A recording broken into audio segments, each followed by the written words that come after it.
हमारे चैनल को सब्सक्राइब करें और बेल आइकन दबाएं। 2 3 4 5 पांचों बॉक्सेस बाहर रखवा फटाक से।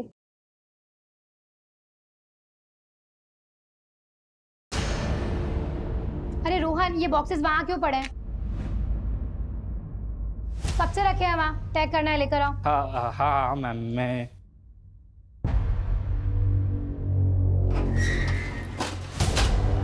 अरे रोहन, बॉस के कैबिन में क्यों लेकर जा रहे हो?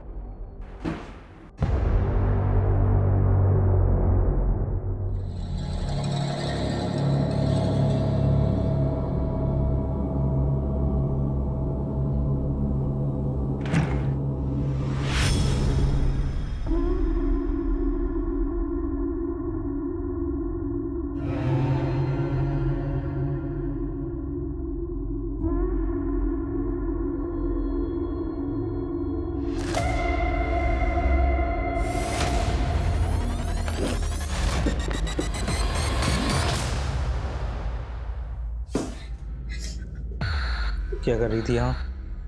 सब लाइट ऑफ करने आई थी। आइंदा से बिना पूछे मेरे कैबिन में मत आना। जी।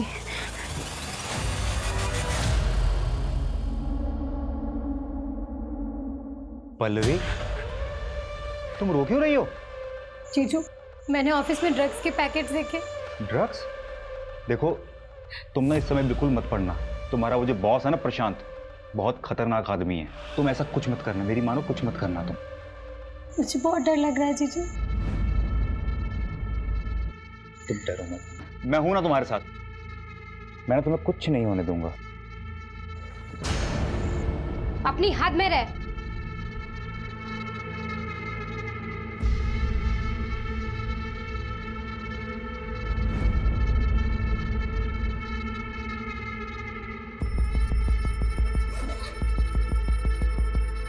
पल्लवी, ये कैसे कपड़े पहन के रखे हैं? ढंग के कपड़े नहीं पहन सकती? दीदी, मुझे समझ नहीं आता कि औरतों की ऐसी क्या मजबूरी होती है कि पति की इतनी बड़ी गलतियों को बस ऐसे ही इग्नोर कर देते हैं। ठीक है, छोटे कपड़े पहने, स्किन दिख रही है, इसका मतलब ये नहीं है कि इनविटेशन मिल गया कि चाहे जब आओ और चांस मारो। अच्छा मेरी बात सुन, ये क्या कर रही है तू? मैं जा रही हूँ। कहाँ जा रही है? अपने एक दोस्त के यहाँ कुछ दिन वहीं रहूंगी और उसके बाद रेंट पर शिफ्ट हो जाऊंगी। सुन, ना तो तू कहीं जाएगी और ना ही अपने बॉस के खिलाफ कोई कंप्लेन करेगी। मैं जा रही हूँ और बाकी सामान बाद में लेकर जाऊंगी। आप सोचिए ना दीदी, जो आदमी आपके घर में रहकर आपकी बहन की इज्जत पे हाथ डाल सकता है, वो बाहर जाकर क्या कुछ नहीं करता होगा।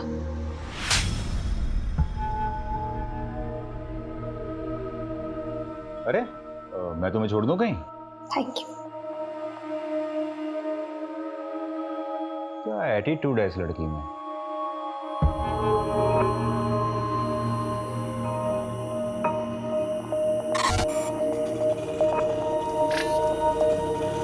भैया, जानकी नगर जाएंगे? जानकी नगर की ऑटो यहाँ से नहीं मिलेगी मैडम, आगे से राइट मारिए, वहाँ से मिलेगी। Thank you.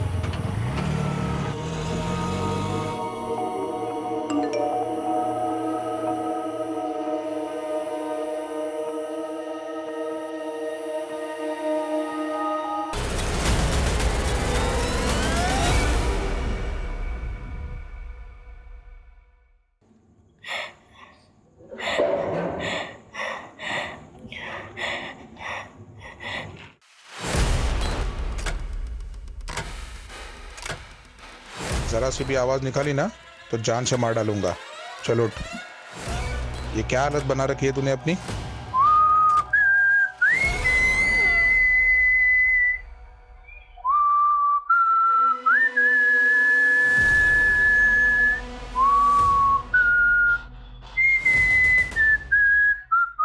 क्या कर रही हो ये सब? प्लीज मुझे जाने दो, प्लीज।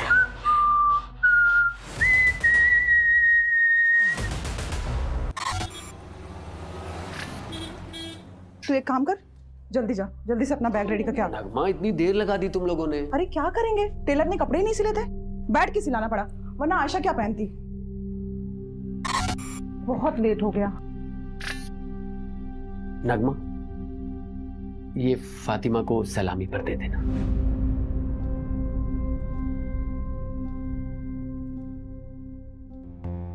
आमिर ये तो बहुत महंगा लग रहा है, इसकी क्या जरूरत थी?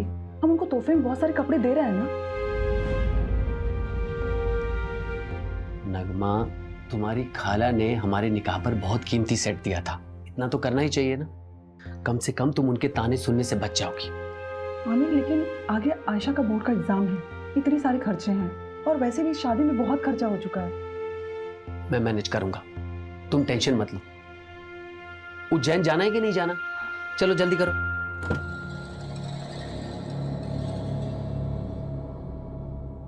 आयशा, अपना लोकेशन ऑन कर लेना और वहां पहुंचकर मुझे फोन करना। अरे आप क्यों चिंता करें, हम फोन करेंगे अब आपको। चलो अब आप टेंशन मत लीजिए, हम लोग अच्छे से पहुंच जाएंगे। ठीक है, ठीक है। हाँ।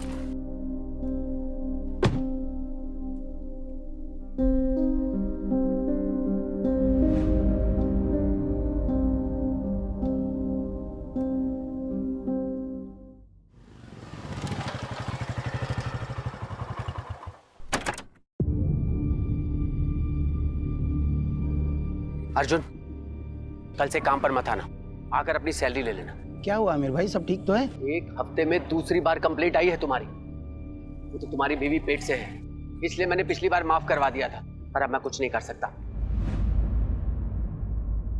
कोई दूसरा काम ढूंढ लो। आमिर भाई, क्या है ना कि नई जगह जाऊंगा, नया जॉब ढूंढूंगा, नए दोस्त यार मिलेंगे। अब दोस्ती यार में थोड़ा पीना पाना तो हो गई, उस नशे के चक्कर में कभी आपके घर की असलियत निकल गई तो ना। अरे नहीं नहीं नहीं, नहीं निकलेगी नहीं, बोलूँगा नहीं। इन क्या है, नशे में जबान पे काबू थोड़ी रहता। कुत्ते, कमीने, मैंने तेरे साथ इतना कुछ किया और तू मुझे ही धमकी दे रहा है। अब देखता हूँ कैसे ऑफिस में आता है तू और कैसे अपने बचे हुए 20 दिन की पगार लेता है। मैं भी देखता हूँ कैसे मिलेगा तो पैसे मिलेगा। आयशा बेटा, अब्बू को लोकेशन भेजा? कब का भेज दी?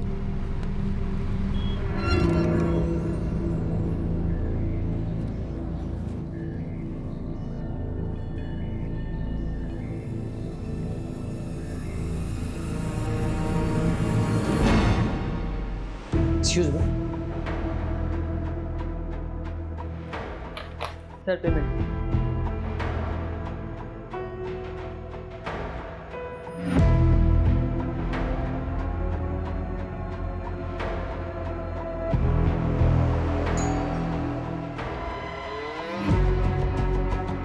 कैसी हो रोशनी?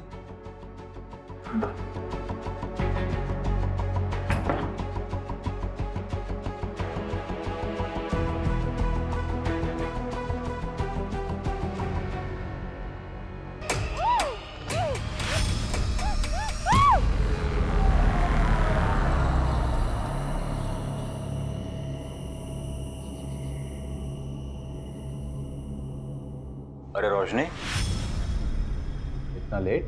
हाँ, वो आज ना ऑफिस में बहुत ज़्यादा काम था, इसलिए लेट हो गई। ठीक है, कल से ऑफिस मत जाना।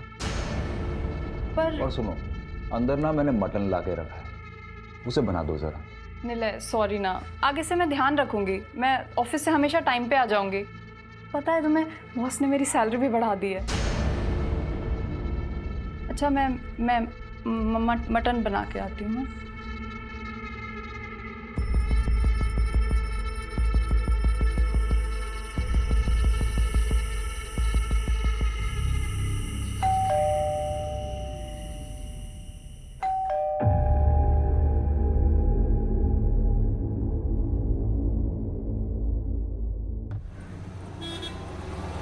सर, आज सुबह ही बीवी नगमा और बेटी आयशा उज्जैन से लौटे हैं।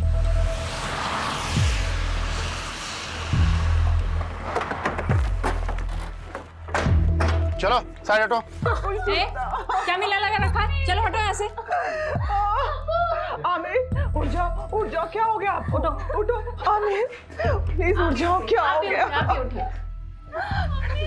देखिए नगमा जी, मैं जानता हूँ कि ये सही वक्त नहीं है, लेकिन इन्वेस्टिगेशन भी जरूरी है। आप हमें बता सकती हैं कि जब आप यहाँ वापस आई तो आपने सबसे पहले क्या देखा?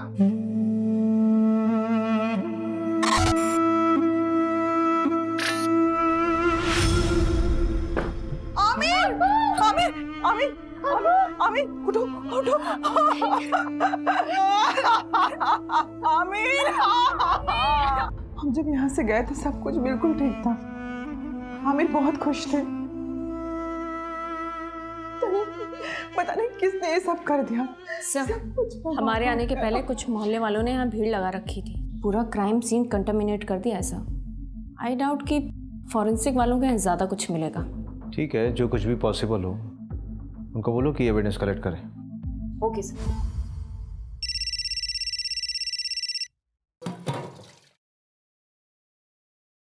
हेलो हेलो दीदी, दीदी प्लीज मुझे बचा लीजिए। नहीं मुझे नहीं पता मैं कहाँ हूँ, पर प्लीज दीदी मुझे बचा लीजिए, वो मुझे मार देगा। कौन मार डालेगा पल्लवी? दीदी please please. Hello hello Pallavi.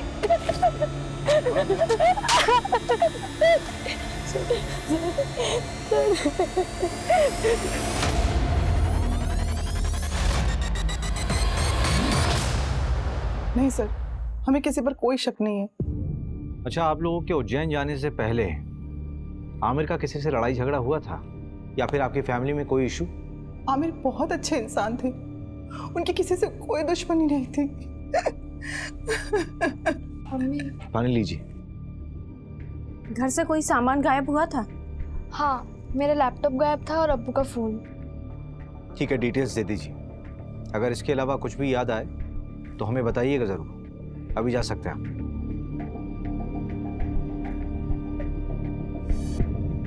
Manju, इस आमिर का बैकग्राउंड निकालो। Okay sir. आखिर ऐसा कौन हो सकता है जो उससे इतनी नफरत करता हो?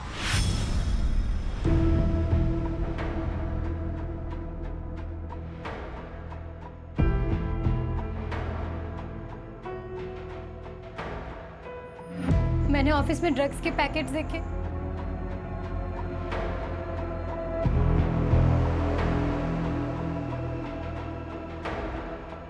रोशनी? आमिर? रोशनी तुम इतने सालों बाद कैसी हो? क्या बात है, कुछ परेशान लग रही हो। सब ठीक तो है ना? आमिर, मुझे तुम्हारी हेल्प चाहिए। हाँ हाँ बोलो। गुड मॉर्निंग सर, मैं रोशनी वर्मा जॉब इंटरव्यू के लिए आई हूँ। यस, आमिर ने बताया था मुझे। फाइल? Yes sir. तो ये तुम्हारी पहली जॉब है? Yes sir. कंप्यूटर नॉलेज है? जी सर, पूरी मेहनत से काम करूँगी। मेहनत से नहीं रोशनी, स्मार्टनेस से काम करना होगा। करोगी ना? जी। आमिर के अकाउंट से एक होटल में रेगुलर पेमेंट्स दिखा रहा है, ऑलमोस्ट एवरी वीक। मैंने उस होटल में फ़ोन किया था तो वहाँ के रिसेप्शनिस्ट ने बताया कि आमिर यहाँ एक औरत के साथ आया करता था और दिए गए आईडी के मुताबिक उस औरत का नाम रोशनी वर्मा है। ये देखिए। इसका मतलब आमिर का एक्स्ट्रा मैरिटल अफेयर था। सर फिलहाल तो ऐसे ही लग रहा है। मैंने उस होटल की सारी सीसीटीवी फुटेजेस मंगा ली है। ये देखिए सर, ये वाली फुटेज, ये मर्डर के 2 दिन पहले की है।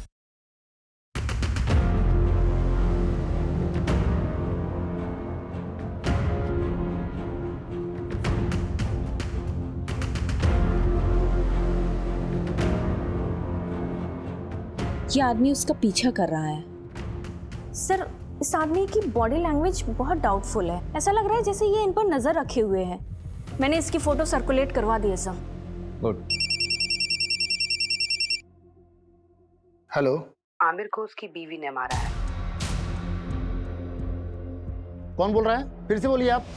आमिर को उसकी बीवी ने मारा है। लेकिन नगमा अपने हस्बैंड को क्यों मारेगी? हेलो। फिर से लगाओ। The number you are trying to call is currently switched off.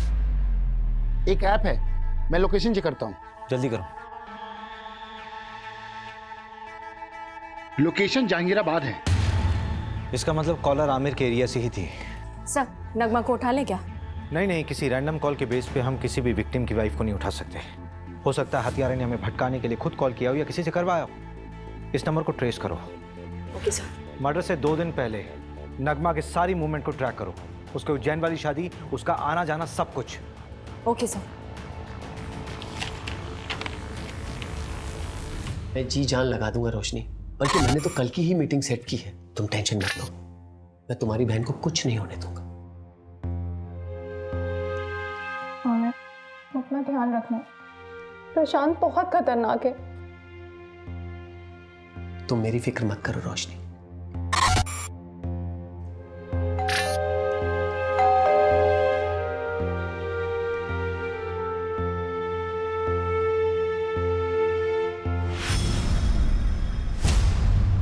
हमारा कोई अफेयर नहीं था। मैं और आमिर तो एक कॉलोनी में रहते थे और बचपन से ही एक दूसरे को जानते हैं। और वापस अभी 4-5 महीने पहले ही मेरी उससे मुलाकात हुई थी।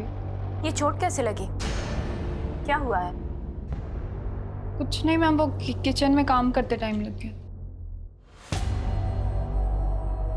तुमने कहा कि आमिर सिर्फ तुम्हारा दोस्त था, बचपन का दोस्त, तो फिर होटल में क्यों मिलते थे?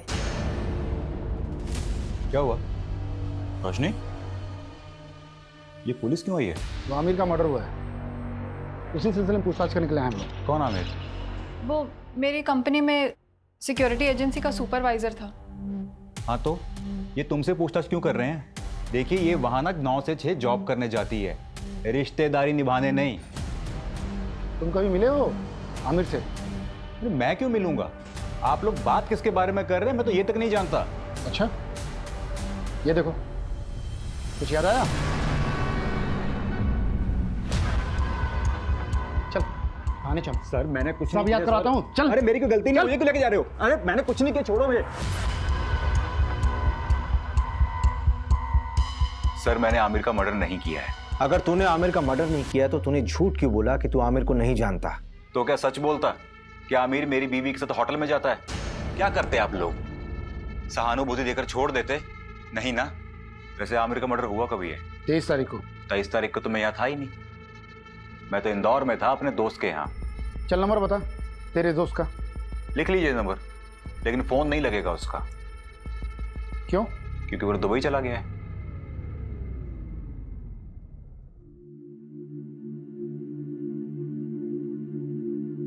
मास्टर जी, इस बार फिटिंग बहुत अच्छी बनाना, हम शादी में जा रहे हैं। भाभी जी हाथ ऊपर करिए। काफी पतले हो गए। मास्टर जी आप भी ना। मास्टर जी, इस काम के लिए कोई औरत नहीं मिलती आपको? आजकल फीमेल टेलर मिलती कहाँ है? इतने समय से हम कपड़े सिला रहे हैं, लेकिन हमारे मास्टर जी का हाथ कोई पकड़ नहीं सकता। हाँ हाँ, वो तो मैं देख ही रहा हूँ। आपका काम हो गया हो तो अपना सामान उठाओ और निकलो यहाँ से। बोलने से पहले कुछ तो सोचा करो।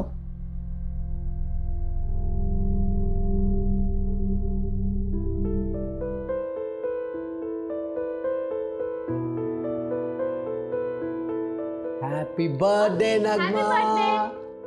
अभी तक नाराज हो नगमा? प्लीज मुझे माफ कर दो। और वो जो टेलर मास्टर के सामने आपने किया, वो क्या सोच रहे होंगे वो? अच्छा, तो माफी से काम नहीं चलेगा तो मुर्गा बन जाता हूं मैं। अच्छा बस, अब ज्यादा नौटंकी करने की जरूरत नहीं है, चलो उठो। Happy birthday to you, happy birthday to you.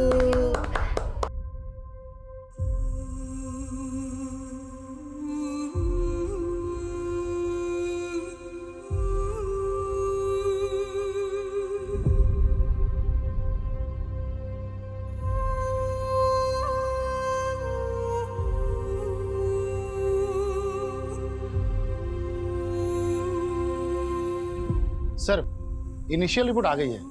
Aamir को करीब रात 11 से 1 के बीच मारा गया था। नगमा और उसकी बेटी आयशा कितने बजे घर वापस लौटे? अगली सुबह 8-8:15 बजे। जिस कैब से वो लौटे थे वो ट्रैक किया? नहीं, ऑनलाइन बुक कैब होती तो इजीली ट्रैक हो जाता। वैसे उज्जैन के सारे ड्राइवर से बात हो रही है। सर, उज्जैन से एक और बात पता चली है। नगमा का शादी से पहले किसी फरहान नाम के लड़के से अफेयर था। तो शादी से पहले था ना?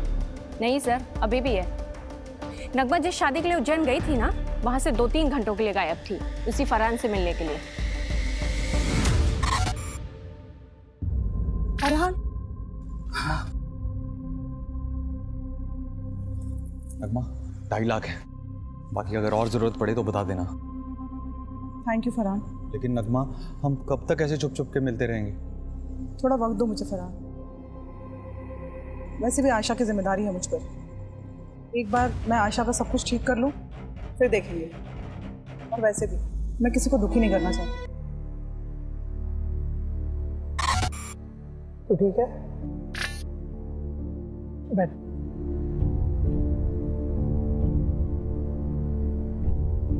आयशा, मैं क्या कह रहा था कि हमें ना आंटी से बात कर लेनी चाहिए। देख, अभी अब्बू तो नहीं रहे ना, और मेरे घर वाले भी उंगली उठाएंगे, तो उससे पहले हमें शादी कर लेनी चाहिए ना। तुम क्या बात कर रहे हो सूरज? पहले कब्र के फूल को तो सूख जाने दो। आयशा, मेरा वो मतलब नहीं था। पुलिस? अम्मी फिर से पुलिस वाले क्या करने आए यहाँ? ये तलाशी ले रहा है। उस दिन भी तो आए थे, उन्हें कुछ नहीं मिला था। आज क्या मिलेगा नया उन्हें? रवि, हाँ पोस्टमार्टम और फोरेंसिक रिपोर्ट देना है। ये लीजिए। सबसे पहले आमिर के सर पर वार किया गया किसी हैवी ऑब्जेक्ट से। उसके बाद 12 बार चाकू से स्टैब किया गया उसे। आमिर की बीवी और बेटी को आमिर की बॉडी यहाँ मिली थी और दरवाजे पर कोई फोर्स एंट्री के निशान भी नहीं थे। इसका मतलब यह है कि आमिर ने दरवाजा खुद खोला था। ये कांड किसी एक का नहीं बल्कि 2 लोगों का किया हुआ है। किलर के साथ कोई और भी था। सर, लेकिन आपको ये क्यों लगता है कि वो 2 लोग थे? ये रिपोर्ट देखो मंजू, इसमें साफ दिख रहा है कि आमिर की मौत सर पे चोट लगने से और उसके शरीर में चाकू मारने से हुई, राइट? हाँ। लेकिन इन दोनों ही चोटों का फोर्स और इंपैक्ट बिल्कुल अलग है। देखो,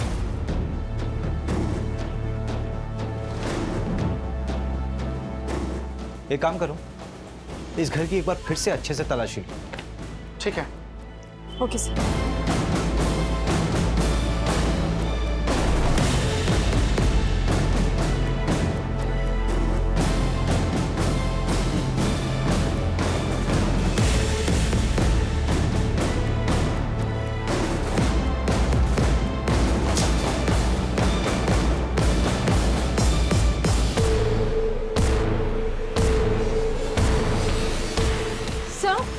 सर यहाँ आइए।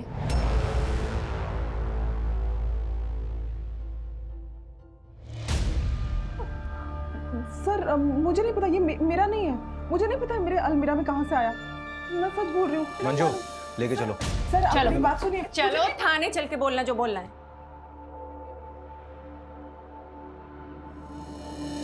अरे मैंने कुछ नहीं किया, आप मेरी बात तो सुनो।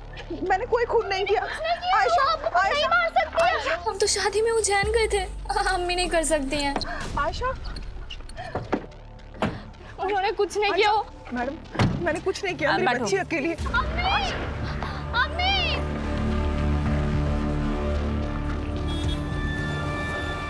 सर, ये नगमा तो अभी तक कुछ काम का बोली ही नहीं है। बोलेगी। एक बार चाकू की फोरेंसिक रिपोर्ट तो आने दो। आखिर ये चाकू उसी के घर से बरामद हुआ था ना, उसी की अलमारी से। Yes sir. रवि भाई, तुम कहाँ बिजी हो? ये फाइल आमिर के घर से मिली थी, वही पढ़ रहा था। इसमें एक एफआईआर कॉपी है। 4 महीने पहले रोशनी ने न्यू मार्ग थाने में एक एफआईआर दर्ज करवाई थी अपनी सगी बहन के किडनैपिंग की। किडनैपिंग? स्ट्रेंज। इसका मतलब रोशनी 2 विक्टिम से जुड़ी हुई। एक तो उसकी खुद की बहन जो 4 महीने से लापता है, और एक दूसरा आमिर। लेकिन सबसे बड़ा सवाल ये उठ रहा है रवि कि ये फाइल आमिर के पास क्या कर रही थी? अजीब तो है। ये देखिए, इस फाइल में ना कई सारे एड्रेसेस हैं, और ये फोटो देखिए आप।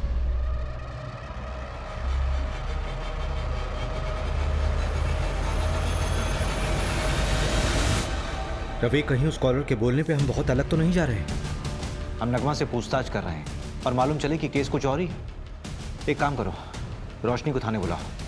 और सर, एक गार्ड के बारे में पता चला है, उसका नाम अर्जुन है। वो आमिर के अंडर काम करता था और मर्डर के 2 दिन पहले उसका आमिर से झगड़ा भी हुआ था। मैंने कांस्टेबल सिन्हा को बोल दिया उसे उठाने को।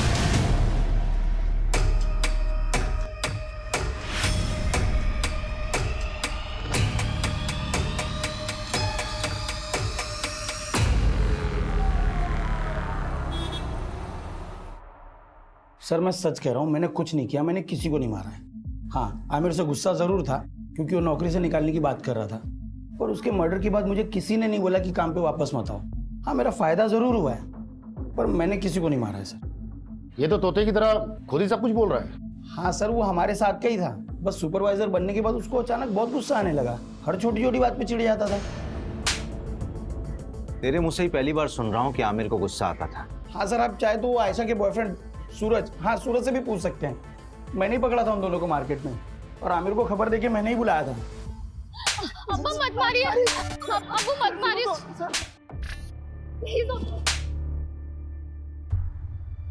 क्या नाम बताया तेरा? सूरज चौहान। सूरज, गैर मजहबी लड़के के साथ घूमती है? ये आजादी दी थी मैंने तुझे। मेरे नीचे काम करने वाला अर्जुन ये मुझे फोन करके बताता है कि अपनी बेटी को संभाल लो। क्या इज्जत रह गई? सर हम शादी करना चाहते हैं सर। मैं प्यार करता हूँ इसमें सर। आज के बाद इसके साथ नजर आया ना तो जान से मार दूंगा तुझे। सर प्लीज भाग यहाँ से। पल्लवी के लिए मैं कहाँ कहाँ नहीं भागी सर, पर किसी ने मेरी मदद नहीं की। सिर्फ आमिर मेरी मदद कर रहा था। पल्लवी की कोई दोस्त थी जहां वो गई थी, उसका नाम या पता मालूम चल सकता है? पता नहीं, उस दिन पल्लवी ने मेरे किसी मैसेज का रिप्लाई नहीं किया। मुझे लगा शायद गुस्सा है इसलिए नहीं किया। फिर अचानक एक दिन कॉल आई और तब मुझे पता चला कि वो किडनैप हुई है। पर प्लीज दीदी मुझे बचा लीजिए, वो मुझे मार देगा। मुझे पता है सर, ये सब उस प्रशांत का किया धरा है। मेहनत से नहीं रोशनी, स्मार्टनेस से काम करना होगा। नाम के लिए तो उसकी एक कुरियर एजेंसी है, लेकिन असली पैसा ड्रग्स बेच के कमाता है। कुरियर बॉक्सेस में ड्रग्स डाला जाता है और लोगों को कुरियर की तरह डिलीवर किया जाता है। और क्योंकि ये सब लोकल डिलीवरी होती है इसलिए कभी चेकिंग में भी नहीं आता। पल्लवी ने ड्रग्स देख लिया था। उस रात हमारा झगड़ा हुआ था और वो घर छोड़ के चली गई थी, और शायद उसी रात उसका किडनैप हुआ था। सब मेरी गलती है सर, मुझे उसे अकेले जाने ही नहीं देना चाहिए था। मेरी मदद तो पुलिस ने भी नहीं की। प्रशांत का नाम तक नहीं लिखा एफआईआर में। उल्टा मुझसे कहने लगे कि तुम्हारी बहन किसी के साथ भाग गई होगी। हम ढूंढेंगे उसे, इट्स अ प्रॉमिस।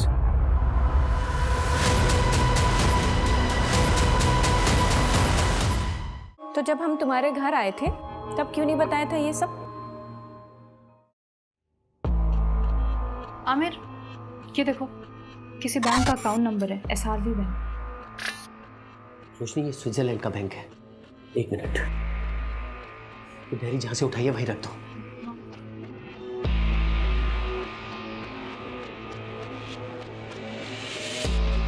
रोशनी इधर आओ। ये प्रशांत की प्रॉपर्टीज के पेपर है, उसके नाम कई प्रॉपर्टीज है। आमिर, शायद यहीं कहीं रखा हो उसने पल्लवी को। चलो हम अभी चेक करके आते हैं सारे एड्रेस। नहीं नहीं नहीं रोशनी, अभी बहुत लेट हो चुका, तुम घर जाओ। लेकिन मेरे पल्लवी, हड़बड़ी का काम नहीं है, बहुत रिस्की है। हम लोग कल मिलेंगे। चलो अभी इसको वापस रख दो।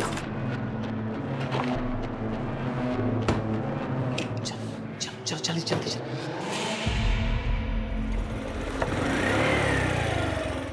रोशनी, मैंने 3 प्रॉपर्टीज देखी हैं जो काफी टाइम से खाली पड़ी है। उनमें से एक ही है। चलो पहले ये चेक कर लेते हैं।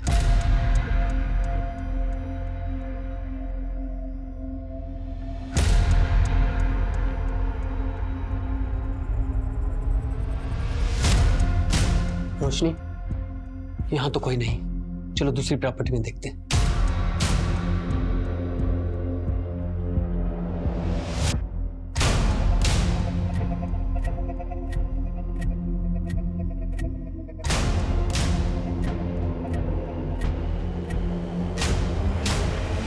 रोशनी, ये जगह सेफ नहीं है। बाकी के एड्रेस मैं कल खुद आके चेक करूंगा, तुम मत आना। अब चलो।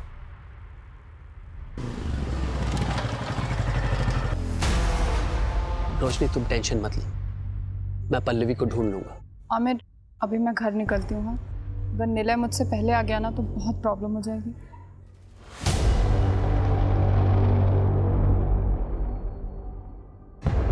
उसके 3 दिन बाद आमिर का मर्डर हो गया।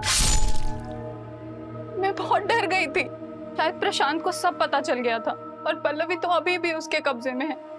आमिर को भी उसने मरवा दिया। सब मेरी वजह से हुआ है। वो प्रशांत कुछ भी कर सकता है। पता नहीं अब पल्लवी मुझे कभी मिलेगी भी या नहीं। आमिर के अलावा तो किसी को नहीं पड़ी थी उसे ढूंढने की। हम ढूंढेंगे उसे, इट्स अ प्रॉमिस। आप चिंता मत कीजिए, आप जाइए, पल्लवी को ढूंढना हमारी जिम्मेदारी है।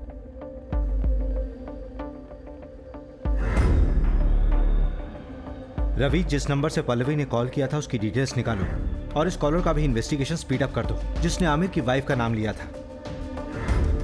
इस प्रशांत को यहाँ बुलाओ। ठीक है, उसे बुलाता हूँ थाने, लेकिन काफ़ी टाइम हो गया, पल्लवी जिंदा मिलेगी मुश्किल लगता है।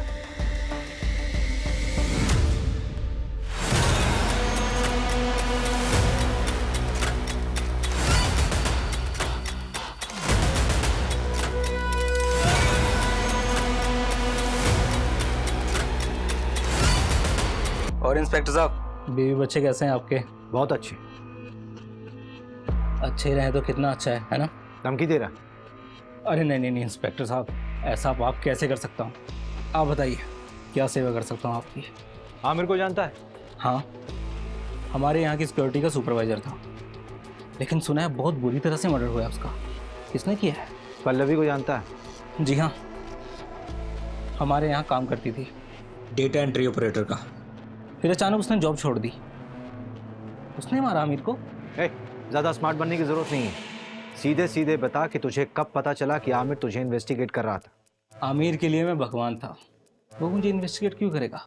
ऐसा कौन सा भगवान वाला काम किया आपने? उसकी बेटी का अबॉर्शन करवाना था, उसके लिए पैसे और सीक्रेट डॉक्टर का नंबर मैंने ही दिया था। डॉक्टर का कॉन्टैक्ट नंबर? हाँ बिल्कुल, आप भी जाइए, आपकी भी प्रॉब्लम है ना, वो भी सॉल्व कर देगा वो। ज्यादा बकवास नहीं।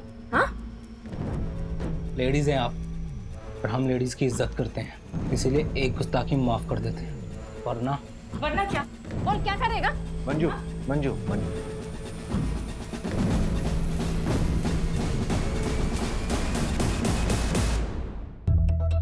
नहीं सर, हमारे यहाँ ऐसा कुछ भी गलत काम नहीं होता। एक तो बिना पुलिस को इन्फॉर्म किए एक नाबालिग लड़की का अबॉर्शन करा दिया, ऊपर से झूठ बोल रहे हो। अभी तो सिर्फ तुम्हारा लाइसेंस रद्द करूंगी, अगर और झूठ बोला ना तो सीधा जेल में डाल दूंगी।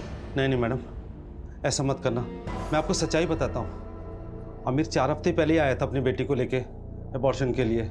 आयशा, अभी तो सिर्फ 2 महीने हुए हैं, अभी तो अबॉर्शन हो सकता है। और आमिर, तेरी बेटी तो अभी नाबालिग है, पुलिस केस हो सकता है। डॉक्टर साहब, मेरे बच्चे की जिंदगी खराब हो जाएगी। वो लड़का इसकी क्लास का है, उसे जब खबर मिली तो वो घबरा गया। डॉक्टर साहब, आप इसका अबॉर्शन कर दीजिए, हमें कोई पुलिस केस नहीं करना। नहीं अब्बू, जो कुछ हो रहा है तेरे अच्छे के लिए हो रहा है। मैं ताने सुन सकता हूँ, लेकिन तू ताने नहीं सुन सकती। छोटे बच्चे की परवरिश करना इतना आसान नहीं है, खासकर जब उसका बाप उसके साथ ना हो। ये अब्बू ने मेरा साथ दिया था। तुम्हारा अबॉर्शन हुआ तो डेफिनेटली तुम्हें सूरज से भी मिलने से रोका गया होगा, तो क्या इन सारी बातों को लेकर सूरज गुस्सा था क्या आमिर से? देखिए, ना सूरज ने अब्बू को मारा है और ना अम्मी ने अब्बू को मारा है। आप शुरू से गलत इन्वेस्टिगेट कर रहे हो। देखो आयशा, अगर तुम्हें ये लगता है कि तुम्हारी मम्मी बेवजह लॉकअप में बंद है तो तुम्हें ही उनकी मदद करनी होगी ना, नहीं तो वो जिंदगी भर किसी और के जुर्म की सजा काटती रहेंगी। नहीं, ऐसा बिल्कुल नहीं होगा। वकील ने कहा कि उनकी कल तक जमानत हो जाएगी, उसके बाद वो कभी भी जेल नहीं जाएगी। अम्मी ने कुछ भी नहीं किया है, इसलिए आप लोगों को कोई सबूत नहीं मिल रहा है। अब आप जाइए। न्यू मार्ग थाने बात हुई, लोकल पुलिस ने पल्लवी केस में प्रशांत से पूछताछ की थी, लेकिन उन्हें भी प्रशांत के खिलाफ कुछ भी नहीं मिला। हो सकता है पल्लवी अपनी मर्जी से कहीं गई होगी। जिस नंबर से पल्लवी ने कॉल किया था वो नंबर भी ट्रेस नहीं हो रहा है, फेक आईडी पे लिया गया था और स्विच ऑफ हो गया। पर सर, पल्लवी को गायब करने का मोटिव तो बनता है प्रशांत के पास। नगमा का एक्स गर्लफ्रेंड फरहान का भी कुछ पता नहीं। हाँ, एक बात पता चली है, उसने नगमा को 2.5 लाख रुपए उधार दिए थे। 2.5 लाख है, बाकी अगर और जरूरत पड़े तो बता देना। अब इतने पैसों की उसे क्या जरूरत पड़ी, ये तो नगमा ही बता सकती है। ऊपर से मिस्ट्री कॉलर का अभी तक नहीं पता लगा जिसने नगमा का नाम लिया था। टेक्निकल टीम ने बताया कि यूज किया हुआ सिम और फोन दोनों ही फर्जी तरीके से खरीदे गए थे। हो सकता है बाद में डिस्ट्रॉय कर दिए होंगे, क्योंकि दोबारा उनसे कॉल नहीं हुआ है। इसका मतलब we are back to the square one here. हमारे पास सिर्फ ये सीसीटीवी फुटेज है जो पल्लवी की किडनैपिंग साइट से हमें कैमरे के थ्रू मिली। देखते हैं क्या होगा इसमें।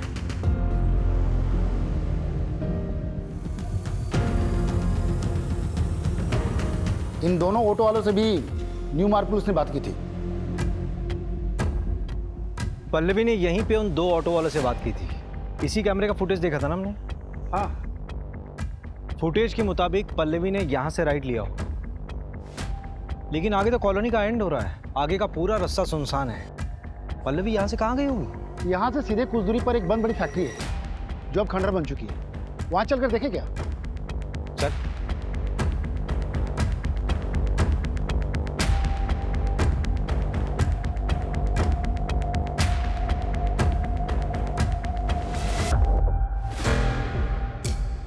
चेन से बांधा गया था। मेकअप का सामान,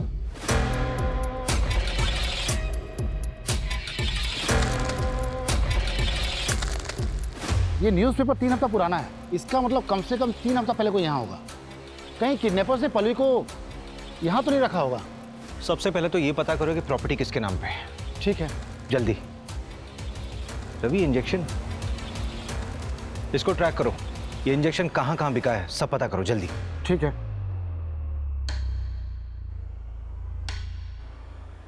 सर, इनकी बेल हो गई।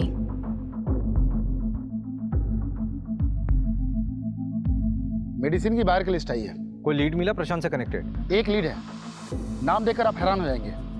हाईलाइटेड नाम देखिए। ये आमिर इंजेक्शन खरीदता था?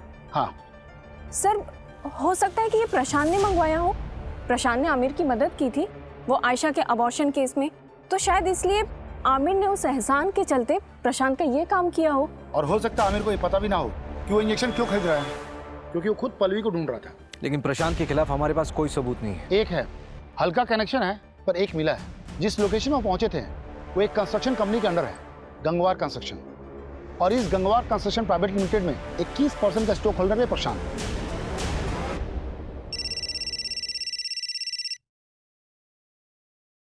हेलो,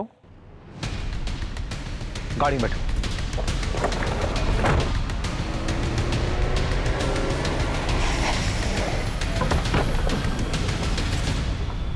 किधर?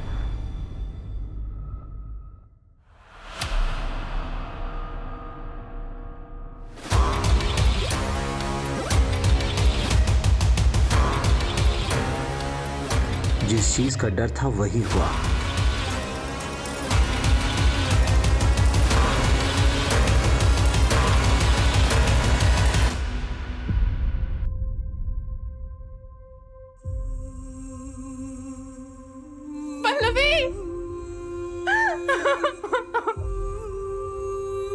दीदी, मुझे जॉब मिल गई। क्या? ओह, सो हैप्पी दीदी।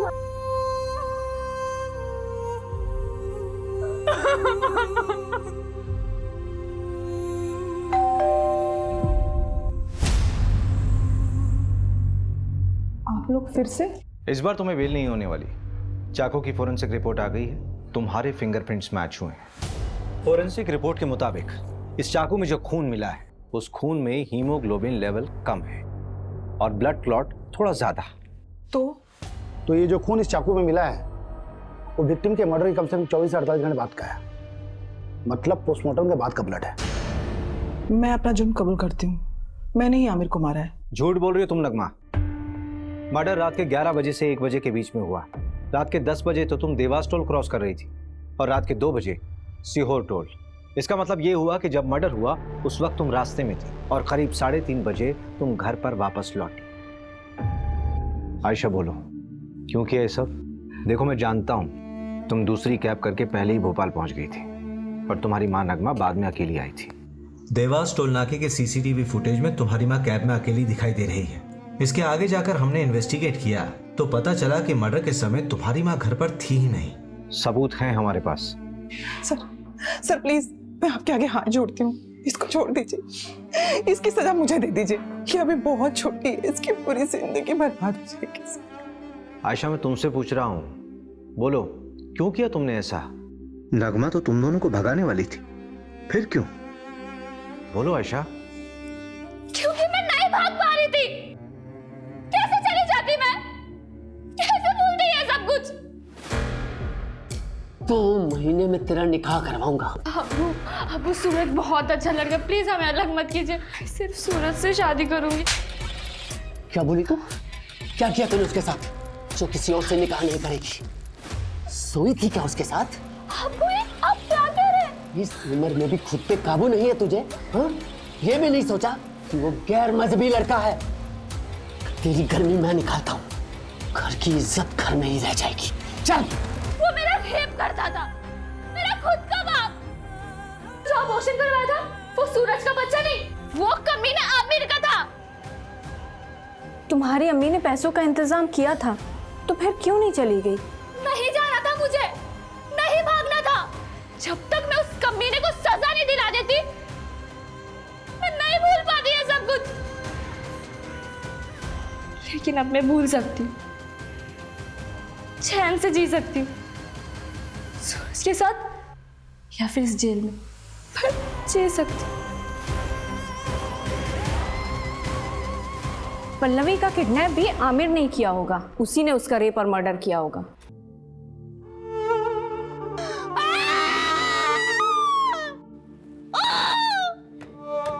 जिस तरह से इस केस में आरोपी खुद इस केस का सबसे बड़ा पीड़ित साबित हुआ है और पीड़ित इस समाज का सबसे बड़ा दरिंदा, उसको देखते हुए इस केस को रेयर ऑफ द रेयरेस्ट की श्रेणी में रखना गलत नहीं होगा।